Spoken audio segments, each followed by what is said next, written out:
Welcome to my channel. আজকে রান্না করব ঢ্যাঁড়সের পকোড়া। ঢ্যাঁড়সগুলো দুফালি করে কেটে ভালো করে হলুদ মাখিয়ে রেখে দিয়েছিলাম। এর মধ্যে বেসন, লঙ্কার গুঁড়ো, কালো জিরে, চালের গুঁড়ো, নুন সব দিয়ে একটু জল দিয়ে ভালো করে ব্যাটারটা গুলিয়ে নিতে হবে, যাতে বেশি পাতলা না হয়। একটু ঠিক মোটা ধরনের ব্যাটারটা গুলিয়ে রাখতে হবে।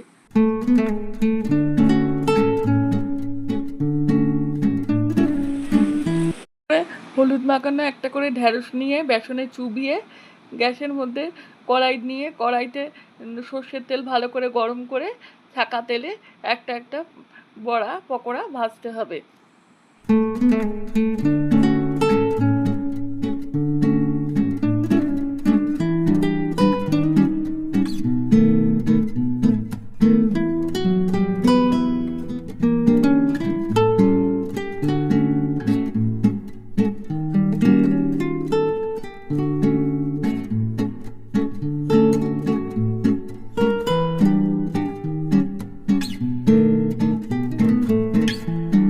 ভালো করে এপিট ওপিট লাল করে ভেজে তারপরে তুলে রাখতে হবে।